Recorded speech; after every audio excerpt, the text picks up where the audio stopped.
Did Tag Heuer really get rid of their best watch?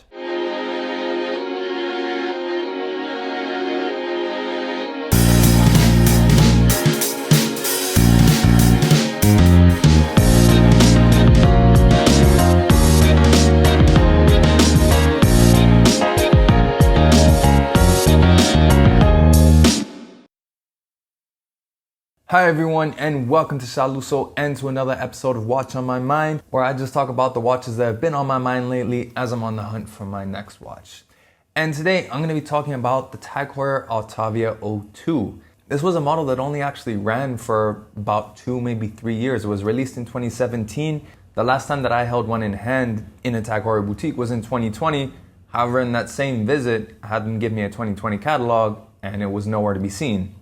So I think they discontinued it technically in 2019, but there's probably still a few ADs where you can find a few that you can still purchase new. But for all intents and purposes, this watch has been discontinued. It doesn't show up on Tag Heuer's website or online shop.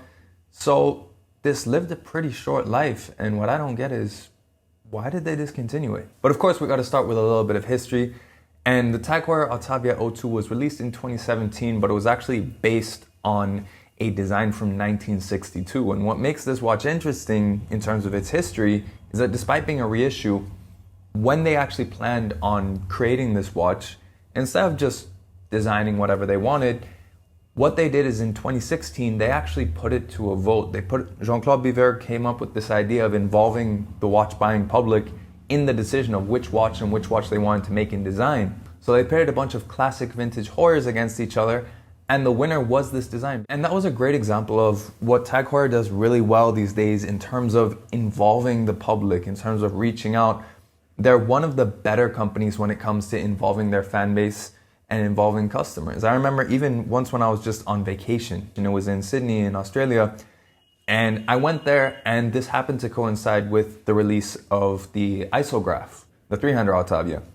And I just walked in and they were super nice and they invited me to the release party then and there.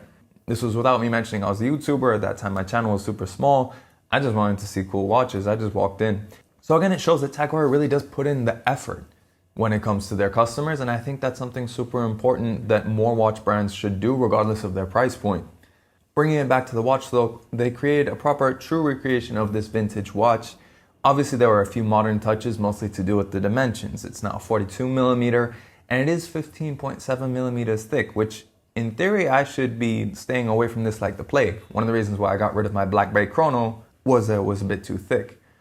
But the difference is that the case shape of this isn't as slab-sided. It's a little bit more curvaceous.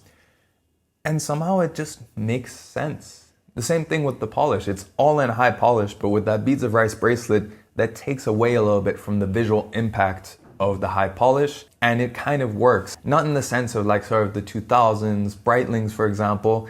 Instead, more the high polish that you'll find on a dress watch. Most dress watches are fully high polish, even though they don't have bracelets, of course, but it sort of adds to the elegance, and I think that's more what happens with this Autavia 02. There are a few details people don't like the faux patina, but honestly, I think it just gives it character, and it's a cool combination. If it wasn't to do with making it look like it's falsely aged, if you think about it, that sort of off-white color contrasting with black actually looks really nice. And then of course there's the white contrasting subdials, gives it that panda vibe. So design wise it does check a lot of boxes except for maybe the thickness for me. The movement though is where I think it really shines. Because the Heuer 02 I think is one of the best modern chronograph movements. It has an 80-hour power reserve, vertical clutch and a column wheel, 3 register chronographs, so hours, minutes and seconds. And it's a good looking movement as well. I love what they've done with the rotor, how it looks like a wheel. Again, sort of paying a bit of homage to Tag Heuer's racing pedigree. And it really does stand apart from a lot of the other vintage influenced chronographs in its category. In my view, this sort of design, pulling a very faithful recreation of a 1960s model, there's not many that do it well. The two that come to mind are, of course, the Omega Speedmaster and the new Zenith 8384, 8385 revivals that they've been doing lately. But both of those lean on legacy movements, the El Primero and the now new 3861, which is descended from the Le Mania 1863. Even though in the case of the El Primero, it was advanced to begin with for its time, and in the case of the 3861, they've brought it into the modern times, they're still relatively archaic movements.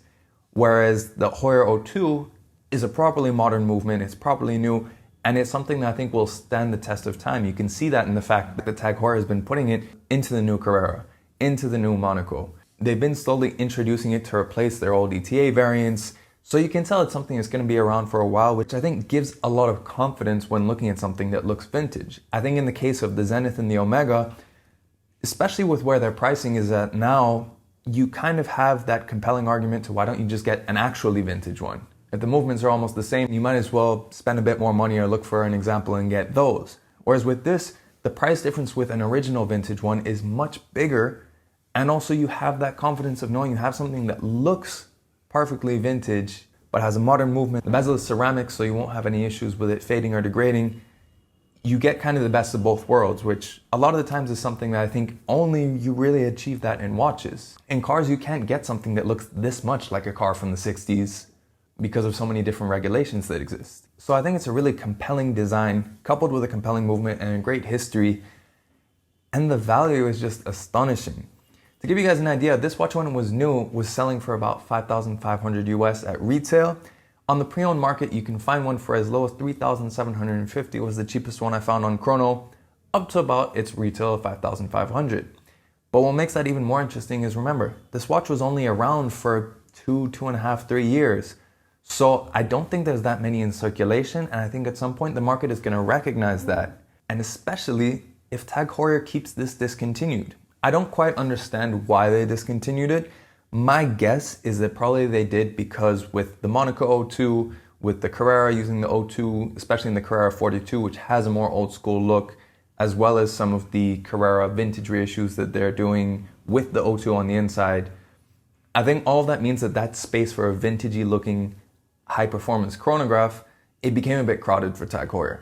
And also it allowed them to differentiate that vintagey looking three-hander in the Autavia, especially since now it doesn't have the high-tech isograph movement to lean on. It's just a standard Sellita SW200, I think. So I'm guessing that's why they discontinued it. If those are the reasons, then most likely this will stay discontinued for a while. So down the track, if they don't bring it back, this is a rare opportunity to get something that has that great blend of vintage looking chronograph, both modern internals, and in a relatively low production as well. When I looked on Chrono 24, I found about 50 of these in total, if you're including bracelet and strap. So definitely something to consider. And this is a watch that I struggle with all the time, purely because I've seen it, I like it, but at the same time, I know it is much thicker than I want a chronograph to be. But should I care? I don't know. Let me know in the comments below. If you've noticed my last few Watch on My Mind videos, they're all about chronographs, and that's because I've had chronographs on my mind. I want to get a chronograph this year. It's just a case of which one. So let me know in the comments below, what do you think of the Autavia 02? What other watches do you think that really come close to this sort of marriage of vintage style design with modern high-tech movement on the inside and with a decent value proposition as well? I'd love to know your thoughts in the comments below. And of course, if you like this video, make sure you like it and share it. If you want to see more pictures and infographics of watches, make sure you follow me on Instagram at Shaluso. And of course, if you want to see more videos of watches, then subscribe to the channel and hit that notification bell so you know when the next video comes out. In any case, thanks for watching this video, and we'll catch you on the next one.